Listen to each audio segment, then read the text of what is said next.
ఆర్థిక మంత్రిత్వ శాఖలోని వ్యయ విభాగంలో 29వ కంట్రోలర్ జనరల్ ఆఫ్ అకౌంట్స్ పాత్రను ఎవరు చేపట్టారు? TCA Kalyani. Indian civil accounts services యొక్క 1991 బ్యాచ్ అధికారి అయిన టీసీఏ కళ్యాణి ఆర్థిక మంత్రిత్వ శాఖలోని వ్యయ విభాగంలో కొత్త కంట్రోలర్ జనరల్ ఆఫ్ అకౌంట్స్గా బాధ్యతలను స్వీకరించారు. ఈ ప్రతిష్టాత్మక పదవిని నిర్వహిస్తున్న 29వ అధికారి ఆమె. స్వర్ణముఖి నదిని రక్షించడానికి మరియు పునర్జీవింపజేయడానికి తిరుపతి అర్బన్ డెవలప్మెంట్ అథారిటీ ప్రారంభించిన బృహత్తర ప్రణాళిక పేరు ఏమిటి? ఆపరేషన్ స్వర్ణ. Tirupati urban development authority operation స్వర్ణ అనగా Swarnamukhi water body action for river and నాలా అవేర్నెస్ను ప్రారంభించింది. స్వర్ణముఖి నది ఆంధ్రప్రదేశ్లో తూర్పున ప్రవహించే నది. ఇది తూర్పు కనుమల్లో 300 మీటర్ల ఎత్తులో చిత్తూరు జిల్లాలోని పాకాల గ్రామం సమీపంలో ఉద్భవించింది. ఈ నది 130 కిలోమీటర్లు ఈశాన్యంగా ప్రవహిస్తుంది. బంగాళాఖాతంలో కలిసే ముందు తిరుపతి కొండల గుండా ఇది వెళుతుంది. 16వ ఆసియా షూటింగ్ ఛాంపియన్షిప్ 2025లో పతకాల పట్టికలో అగ్రస్థానంలో నిలిచిన దేశం ఏది? ఇండియా. కజకిస్తాన్లోని షిమ్కెంట్లో జరిగినటువంటి 16వ ఆసియా షూటింగ్ ఛాంపియన్షిప్లో భారతదేశం 50 బంగారు పతకాలు సాధించి తొలిసారిగా అగ్రస్థానంలో నిలిచింది. భారతదేశం మొత్తం పతకాల సంఖ్య 99కి చేరింది. ఆతిథ్య దేశం కజకిస్తాన్ 2వ స్థానంలో, ఇక చైనా పతకాల జాబితాలో 3వ స్థానంలో నిలిచింది. పురుషుల డబుల్ ట్రాప్లో అంకుర్ మిట్టల్ స్వర్ణం గెలుచుకుని ప్రపంచ రికార్డు సృష్టించాడు. ఎలావెనిల్ వలరివన్ అర్జున్ బాబుటాతో కలిసి మిక్స్డ్ టీమ్ ఈవెంట్లో స్వర్ణం గెలుచుకున్నాడు. నీరు దండ భారతదేశం యొక్క మొట్టమొదటి మహిళల ట్రాప్ స్వర్ణాన్ని గెలుచుకుంది. మోర్గాన్ స్టాన్లీ ఫైనాన్షియల్ ఇయర్ 2026కు గాను అంచనా వేసిన భారతదేశ జీడిపి వృద్ధి శాతం ఎంత? 6.7%. మోర్గాన్ స్టాన్లీ 2025-26 సంవత్సరానికి గాను భారతదేశ జీడిపి వృద్ధి అంచనాను 6.2% నుండి 6.7%కి పెంచింది. ఇది ఏప్రిల్ జూన్ త్రైమాసికంలో బలమైన 7.8% వృద్ధి మరియు దేశీయ డిమాండ్ను పెంచే జీఎస్టీ కోతల కారణంగా జరిగింది. బలమైన ప్రభుత్వ మరియు ప్రైవేటు వినియోగం, మంచి ఋతుపవనాల సహాయంతో స్థిరమైన గ్రామీణ డిమాండు మరియు రాబోయే పండుగ సీజన్ ఖర్చులు వృద్ధికి కీలకమైన చోదకాలుగా ఈ నివేదిక హైలైట్ చేసింది. అధిక యుఎస్ఏ సుంకాల కారణంగా బలహీనమైన బాహ్య డిమాండ్ను భర్తీ చేస్తుంది. ఎయిర్ క్వాలిటీ లైఫ్ ఇండెక్స్ 2025 నివేదిక ప్రకారం వాయు కాలుష్యం కారణంగా ఏ రాష్ట్రం లేదా కేంద్రపాలిత ప్రాంతం 8.2 సంవత్సరాల ఆయుర్దాయం కోల్పోతున్నారు? ఢిల్లీ. చికాగో విశ్వవిద్యాలయంలోని ఎనర్జీ పాలసీ ఇన్స్టిట్యూట్ యొక్క ఎయిర్ క్వాలిటీ లైఫ్ ఇండెక్స్ 2025 నివేదిక ప్రకారం వాయు కాలుష్యం ఉత్తర భారతదేశం ప్రపంచంలోనే అత్యంత కలుషితమైన ప్రాంతం. వాయు కాలుష్యం కారణంగా ఢిల్లీ ఎన్సీఆర్ నివాసితులు అత్యధికంగా 8.2 సంవత్సరాల ఆయుర్దాయం కోల్పోతారు. బీహార్ నివాసితులు 5.6 సంవత్సరాల ఆయుర్దాయం, హర్యానా నివాసితులు 5.3 సంవత్సరాల ఆయుర్దాయం కోల్పోతారు. 16వ శతాబ్దపు పట్టు వస్త్రం అయిన బృందావని వస్త్రం ప్రధానంగా ఏ దేవుడి బాలికతలు మరియు దివిలీలను వర్ణిస్తుంది? శ్రీకృష్ణుని. బృందావని వస్త్రం అనేది అస్సాంలో అనగా 16వ శతాబ్దపు నేపడిన పట్టు వస్త్రం. ఇది బృందావన వనంలో శ్రీకృష్ణుని బాలికతలు మరియు దైవిక లీలలను వర్ణిస్తుంది. దీనిని వైష్ణవ సాధువైన శ్రీమంత శంకరదేవ మార్గదర్శకంలో సృష్టించారు. గుజరాత్లోని కోచ్ రాజైనటువంటి నరనారాయణ్ దీనిని నియమించి అహోం రాజ్యంతో వివాదం తర్వాత శంకరదేవుడికి ఆశ్రయం కల్పించారు. ఈ వస్త్రం అస్సాం నుండి టిబెట్కు ప్రయాణించి 1904లో బ్రిటిష్ మ్యూజియం స్వాధీనం చేసుకుంది. ఇది ఒక పవిత్ర కళాఖండం మరియు అస్సామీ వైష్ణవ మతానికి కేంద్ర బిందువు. జారోసైట్ నిక్షేపాలు ఉండడం వల్ల గుజరాత్లోని ఏ జిల్లాను అంగారక గ్రహానికి సమానమైన ప్రదేశంగా గుర్తించారు? కచ్.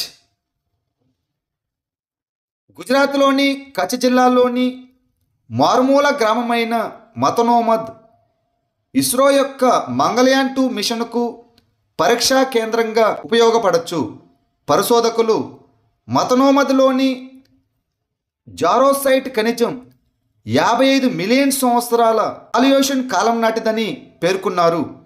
ఈ జారోసైట్ అనేది పసుపు, ఇనుముతో కూడిన సల్ఫేట్ ఖనిజం. ఇది అంగార గ్రహంపై కనిపించేటటువంటి వాటికి సమానంగా ఉంటుంది. భారతదేశంలో మొట్టమొదటి multilane free flow toll plaza ఏ రాష్ట్రంలో ఉంది? Gujarat. National highways authority of India promote చేసిన Indian highways management company limited భారతదేశంలో మొట్టమొదటి లేన్ ఫ్రీ ఫ్లో టోలింగ్ వ్యవస్థను అమలు చేయడానికి ఐసిఐసిఐ బ్యాంకుతో ఒప్పందం కుదుర్చుకుంది. గుజరాత్లోని NH48లోని చోర్యాసి ఫీ ప్లాజా భారతదేశంలో మొట్టమొదటి అవరోధరహిత టోల్ ప్లాజా అవుతుంది. ఇది వాహనాలను ఆపకుండా, రద్దీ మరియు ప్రయాణ సమయాన్ని తగ్గించకుండా సజావుగా టోల్ వసూలును అనుమతిస్తుంది. మహిళల భద్రతపై జాతీయ వార్షిక నివేదిక మరియు సూచిక అనగా నారి 2025ను ఏ సంస్థ విడుదల చేసింది?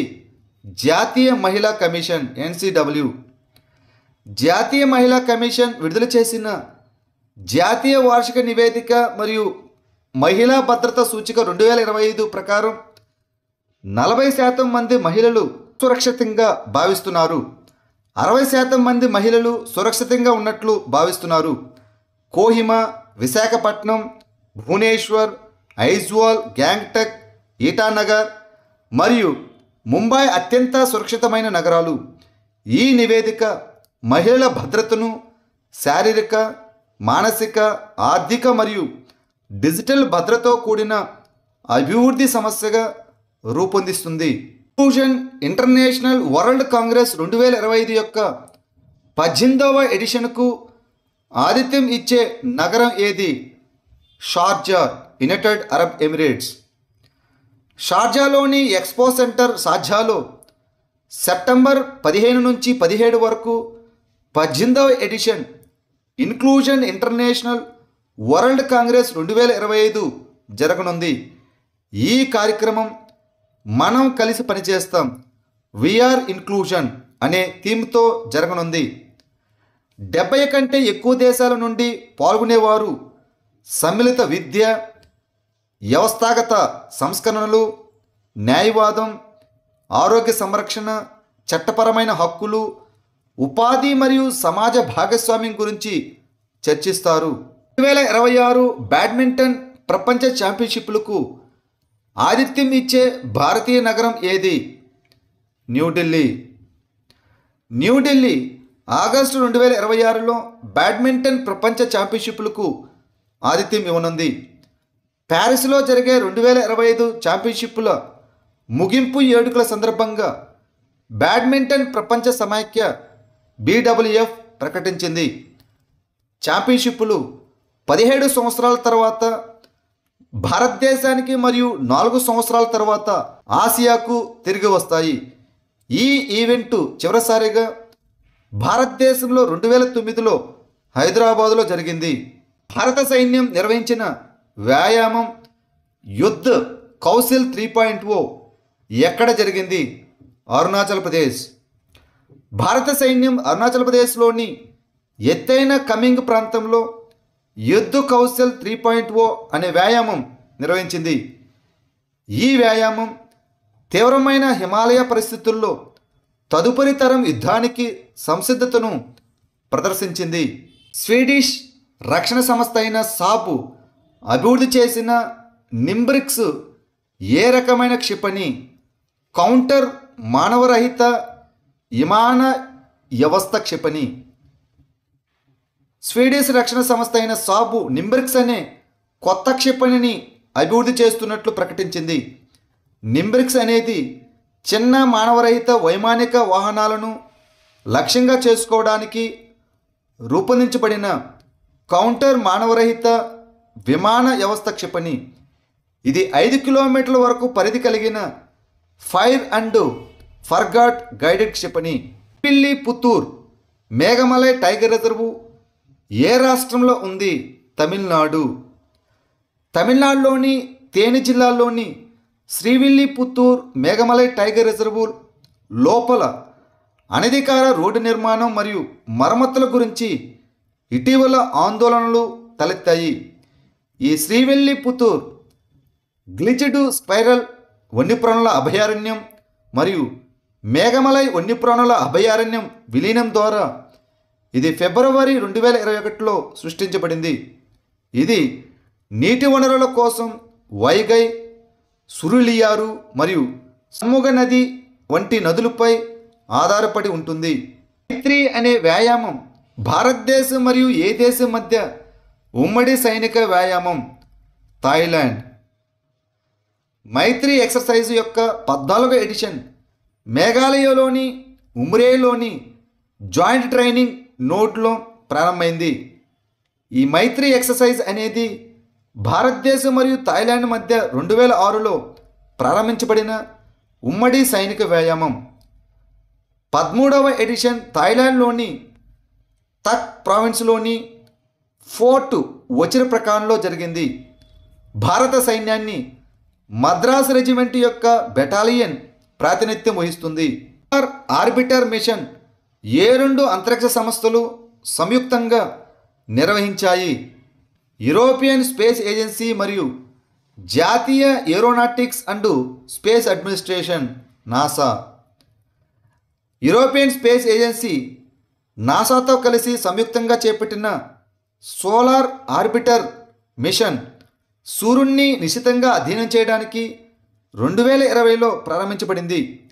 ఇది సూర్యుని ధృవాలను చిత్రీకరించిన మొదటి అంతరిక్ష నౌకగా నిలిచింది.